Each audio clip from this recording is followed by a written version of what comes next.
माता की। अब मैं अनुरोध करना चाहूंगी गुड़गांव से सांसद राव इंद्रजीत सिंह से कि वो गदा देकर माननीय प्रधानमंत्री जी का सम्मान करें। करो करो आपसे लड़ो लड़ो आगे तुम बढ़ो बढ़ो। मेरा अनुरोध है महेंद्रगढ़ से सांसद चौधरी धर्मवीर जी से कि वो परमहंस बाबा जयराम दास जी की छवि भेंट करें प्रधानमंत्री मोदी जी को। बाबा यहाँ के सिद्ध पुरुष हुए हैं, किसी भी जाति पाति और भेदभाव को नहीं मानते थे और इस क्षेत्र में पाली में 70% फौजी हैं और यहाँ तक आज कोई भी शहीद नहीं हुआ और यहाँ की मान्यता है ये बाबा की वजह से हुआ है। उधर ईवीएम चलता नहीं है, उधर ईवीएम का यानी उन्होंने ग्राउंड बनाना शुरू कर दिया है कि पराजय का ठीकरा किसके सर पर फोड़ा जाए और इसलिए बराबर जम करके इस बार ईवीएम को गालियां दे रहे हैं। हम सब जानते हैं भाई, जिस भूमि में कोई पैदावार न हो, कोई किसान उसमें एक भी बीज डालेगा क्या? जिसमें फसल न हो ऐसी जमीन पर या ऐसी सीजन में कोई किसान एक भी बीज डालेगा क्या? जब पता है कि इनकी सरकार नहीं बनने वाली तो कोई उधर वोट डालेगा क्या? कोई डालेगा क्या? ये हरियाणा वालों को तो कहने की जरूरत ही नहीं है जी, क्योंकि उनको मालूम है भाई इनकी सरकार 7 जन्म में भी बनने वाली नहीं है और कांग्रेस को दिया हर वोट बेकार ही होना है।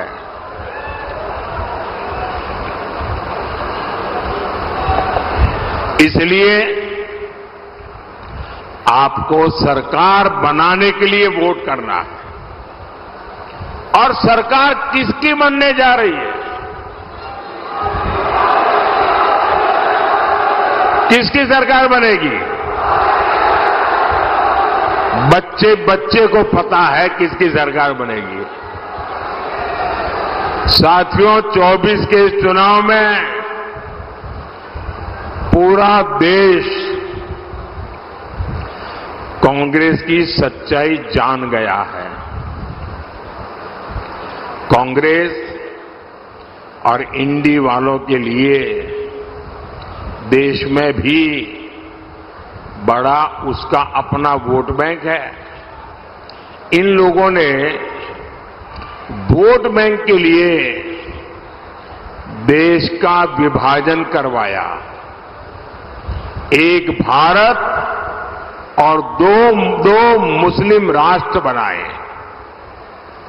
अब इंडी वाले लोग कह रहे हैं कि बचे हुए भारत पर भी पहला अधिकार मुसलमान का है।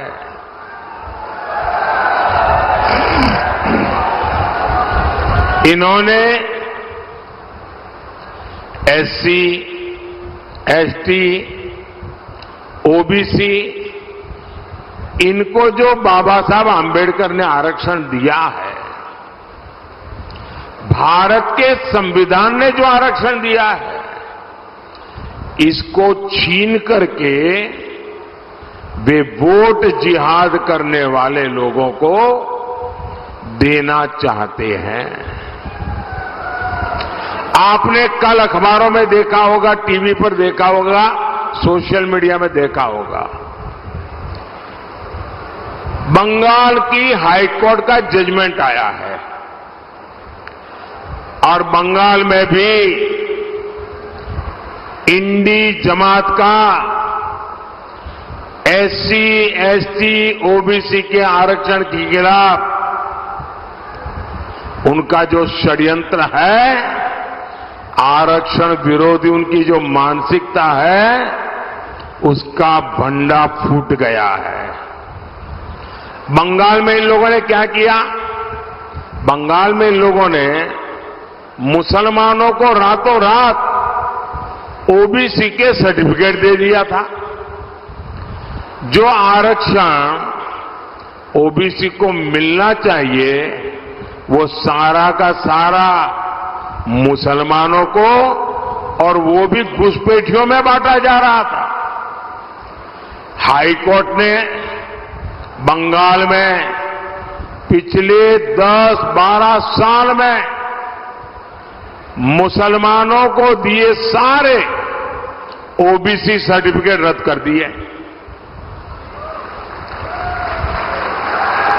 अब आप देखिए, कोर्ट न होती तो क्या होता।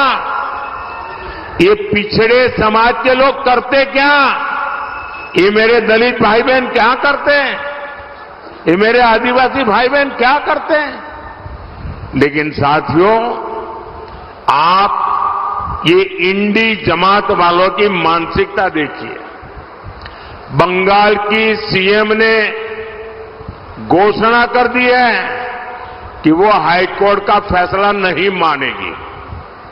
वो मुसलमानों को ओबीसी का आरक्षण देकर रहेगी। आप मुझे बताइए, कांग्रेस हो, टीएमसी हो, इंडी गठबंधन के सारे दल तो अपने वोट बैंक के साथ डटकर खड़े हो गए हैं। फिर आपके साथ, हरियाणा के साथ कौन खड़ा होगा? कौन खड़ा होगा? इसलिए मैं हरियाणा के हर एससी, हर एसटी, हर ओबीसी को भरोसा देने आया हूं, जब तक मोदी जिंदा है कोई माई का लाल, दलित का, आदिवासी का, पिछड़ों का आरक्षण छीन नहीं सकता है। वंचितों का जो अधिकार है, मोदी उसका चौकीदार है। और भाइयों बहनों, ये चुनावी भाषण नहीं है, ये मोदी की गारंटी है। साथियों, अपने वोट बैंक को खुश करने के लिए इंडी गठबंधन वाले कुछ भी कर सकते हैं। हमारे यहां हरियाणा में हर कोई दिन में 200-400 बार राम राम बोलता है।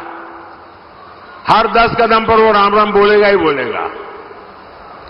राम राम के बिना हरियाणा में कोई काम होता है क्या?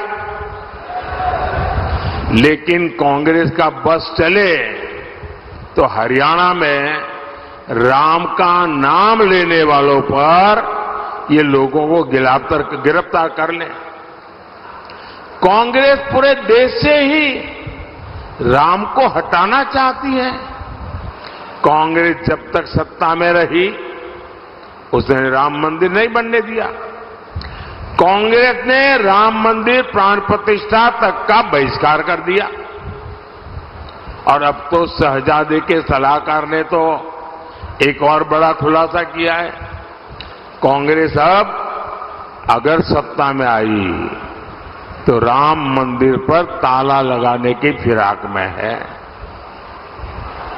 कांग्रेस चाहती है कि हरियाणा के लोग रामलला के दर्शन तक नहीं कर पाए। वो रामलला को फिर से टेंट में भेजना चाहते हैं। क्या हरियाणा के लोग ऐसा होने देंगे क्या? रामलला को फिर से अपमानित करेंगे क्या? क्या ऐसे लोगों को मेरा हरियाणा जवाब देगा कि नहीं देगा? हर बूथ में चुन चुन करके उनको साफ करेगा कि नहीं करेगा? साथियों, कांग्रेस हमारी आस्था का ही नहीं, हमारे तिरंगे का भी अपमान करती है। 370 के नाम पर कश्मीर को देश से अलग किसने रखा? किसने रखा? 70 साल तक कश्मीर में तिरंगा किसने नहीं फहरने दिया? आज ये लोग कह रहे हैं ये सत्ता में आए तो फिर से 370 वापस लाएंगे। क्या हम कश्मीर के हुए बलिदानों को बेकार जाने देंगे क्या? बेकार जाने देंगे क्या? कांग्रेस के मंसूबों को क्या हरियाणा कामयाब होने देगा क्या? साथियों, कांग्रेस ने देश के पूर्व फौजियों के साथ भी धोखा किया, एक्स सर्विसमैन के साथ धोखा किया। उन्हें दशकों तक पूर्व फौजियों को 1 रैंक 1 पेंशन नहीं मिलने दी।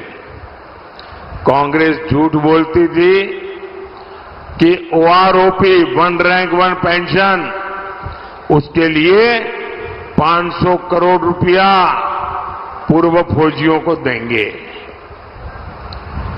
अब ये चुनाव जीतने के लिए पूर्व सैनिकों के साथ धोखा किया गया